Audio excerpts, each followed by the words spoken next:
నమస్తే, welcome to our channel. నేను సౌజన్య. ఆంధ్రప్రదేశ్లో ఎన్నికలు వచ్చినటువంటి నేపథ్యంలో కూడా బెట్టింగ్లు జరిగాయి. ఇప్పుడు రిజల్ట్స్ వచ్చేటువంటి నేపథ్యంలో కూడా బెట్టింగ్ రాయిల్లో హవా నడుస్తోంది అంటున్నారు.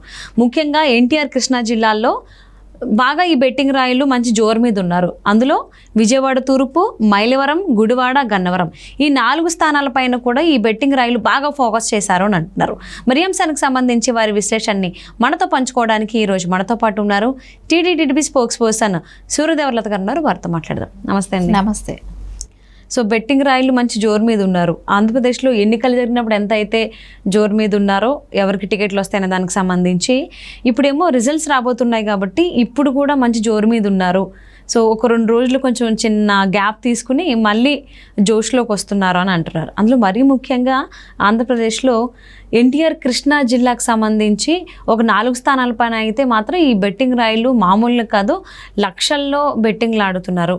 అందులో గన్నవరం, మైలవరం, గుడివాడ, విజయవాడ తూర్పు ఈ 4 స్థానాలపైన మాత్రం ఈ బెట్టింగ్ రాయిలు చాలా ఎక్కువగా ఫోకస్ చేశారు అంటున్నారు. సో బెట్టింగ్ రాయిలు ఏ విధంగా హవా నడుస్తోంది అంటారు, అసలు ఏంటి? ఎంపీ స్థానం కూడా, మచిలీపట్నం ఎంపీ స్థానం కూడా అని అంటున్నారు. ఓకే, ఏదేమైనా కూడా బెట్టింగ్ అనేది ఎప్పుడు ఉంటూనే ఉంటుంది ఖచ్చితంగా. కానీ ఇప్పుడైతే పక్కాగా తెలుగుదేశం అనేది స్విప్ చేస్తుంది అనేది అయితే ఒక ఐడియా అనేది అందరికీ వచ్చేసింది. వచ్చిన తర్వాత అది కాకుండా కొడాలని ఇన్ని సంవత్సరాలుగా ఆయన ఎమ్మెల్యేగా కంటిన్యూ అవుతున్నప్పుడు ఈ టర్మ్ ఎలా ఉంటుంది అనేది ప్రజలకైతే యాక్చువల్లీ అనిపిస్తుంది కదా. అంటే గత దగ్గర 3-4 టర్మ్స్ గెలిచాడు కాబట్టి ఈ టర్మ్ ఎట్లా ఉంటుంది అంటే ఆయన నోరు దురుసుతో మాట్లాడిన మాటలు ప్రజలకి గుర్తుంటాయా అనే ఒక ఆలోచన ఉంటుంది. అది ఆ నియోజకవర్గంలో అది ఎంతవరకు ప్రభావితం చేస్తాయి అనేది, దాని మూలాన ఆయనకి మైనస్ అయ్యే అవకాశం ఉందా అనేది అయితే మనకు ఖచ్చితంగా అనిపిస్తుంది కదా.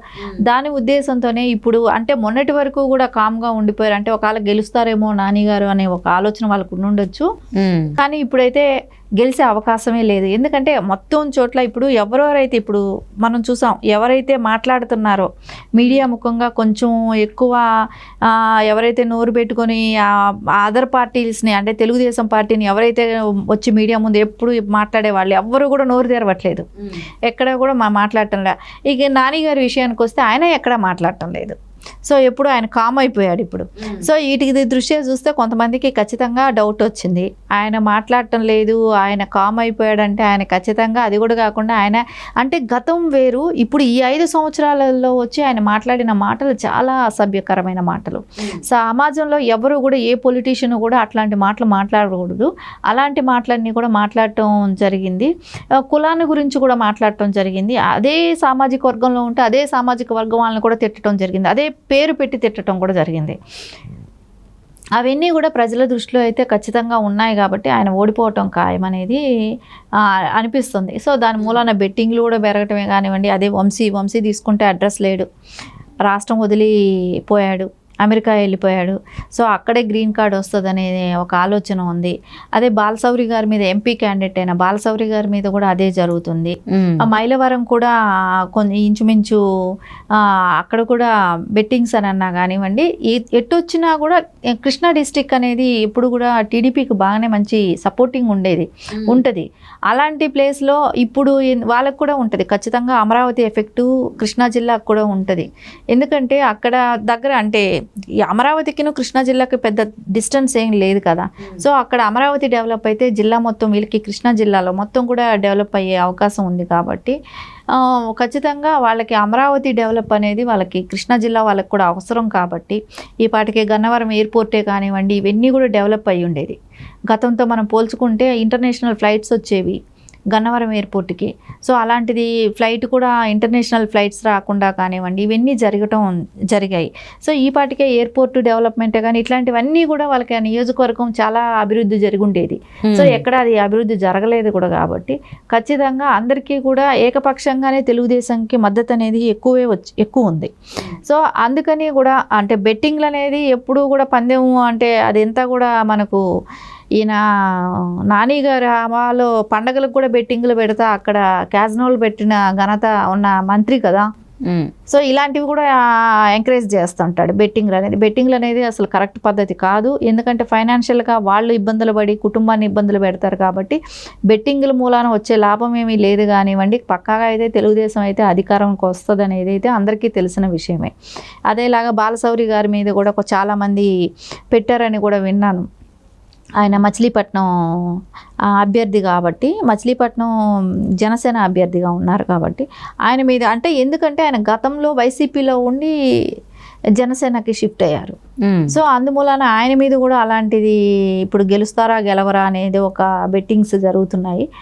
ఇవన్నీ కూడా అంటే గెలిచే అవకాశాలు ఎక్కువ, ఖచ్చితంగా గెలుస్తారు. గెలిచిన తర్వాత కూడా ఎందుకు ఈ బెట్టింగ్ల మూలాన కుటుంబాలు ఇబ్బందులు పడతాయి.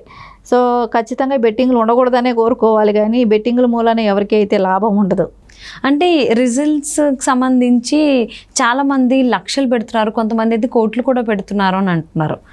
సో అంటే ఎంత మెజారిటీతో గెలుస్తారు అనేది, అంటే ఒకానొక టైంలో అంటే ఎలక్షన్స్ ఒక నెల ఉన్నంత వరకు కూడా ఎవరు గెలుస్తారో అనే దానిపైన అయితే పెట్టారు బెట్టింగ్లు. బట్ ఇప్పుడేమో ఎవరు గెలుస్తారనే దానికంటే ఎవరు గెలుస్తారో ఫిక్స్ అయిపోయింది కాబట్టి ఎంత మెజారిటీతో గెలుస్తారు అనే దాని మీద కూడా బెట్టింగ్లు బాగా వేస్తున్నారని చెప్పేసి అంటున్నారు బెట్టింగ్ రాయిల్లో. సో దాని గురించి ఏమంటారు? ఖచ్చితంగా నేను విన్న వాటిల్లో చూస్తే నాని, ఈ కొడాలి నాని కానీ 10,000 మెజార్టీతో ఓడిపోతున్నాడని కానీ 15,000తో ఓడిపోతున్నాడని కానీ ఇలాంటివి చెప్తున్నారు. అంటే ఇంత తక్కువ మెజార్టీతో ఓడిపోవటం అనేది అని వాళ్ళు చెప్పుకుంటున్నారు, కానీ ఖచ్చితంగా ఇంకా ఎక్కువే ఉండొచ్చు. ఎందుకంటే వాళ్ళు చేసిన డెవలప్మెంట్ కూడా లేదు. మెజారిటీ లెక్క పెట్టుకోవటం కన్నా ఓడిపోవటం అయితే కన్ఫామ్ అయితే అందరిది అయిపోయింది. సో ఖచ్చితంగా అందుకే వాళ్ళ వాయిస్ ఎక్కడ కూడా బయట రావట్లేదు.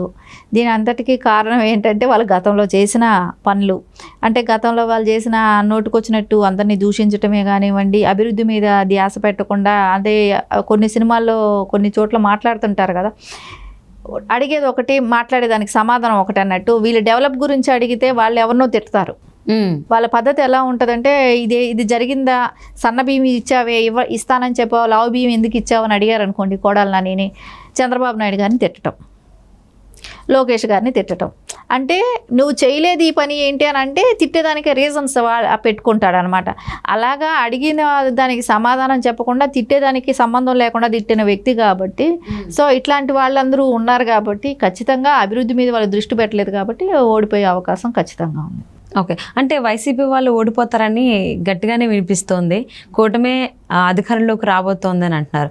అంటే ఎందుకు ఈ కృష్ణా జిల్లాకు సంబంధించి విజయవాడ తూర్పు, మైలవరం, గుడివాడ, గన్నవరం ఈ 4 స్థానాలపైన బెట్టింగ్ రాయిలు ఎందుకు అంత ఇంట్రెస్ట్ చూపిస్తున్నారు? అసలు ఏముంది అక్కడ అని మీరు అనుకుంటున్నారు? అంటే కృష్ణా జిల్లా యాక్చువల్లీ ఏంటంటే ఉత్తేజమైన, అంటే వాళ్ళకి ఒక ఎడ్యుకేషన్ పరంగా కానివ్వండి, వాళ్ళకి ఒక అవగాహన ఉంది.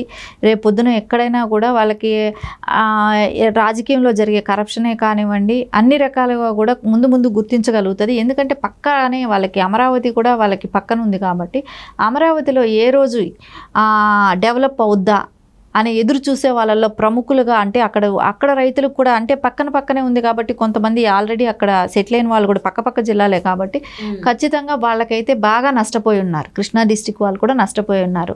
సో ఖచ్చితంగా వాళ్ళందరికీ కూడా ఇప్పుడు క్యాపిటల్ సిటీ అమరావతి అయితే కృష్ణా జిల్లాకు కూడా మంచిగా ఉంటుంది కాబట్టి ఖచ్చితంగా వాళ్ళందరూ కూడా రేపు పొద్దున తెలుగుదేశం గవర్నమెంట్ వస్తేనే వాళ్ళకందరికీ కూడా అభివృద్ధి ఉంటుంది. కాబట్టి రేపు క్యాపిటల్ సిటీ అనేది ఇంపార్టెంట్ కాబట్టి అది అయితేనే వాళ్ళకి అక్కడ రాష్ట్రం బాగుంటుంది. కాబట్టి అందరూ కూడా తెలుగుదేశంకి ఏకపక్షంగా నిర్ణయం తీసుకునే ఉంటారనిపిస్తుంది.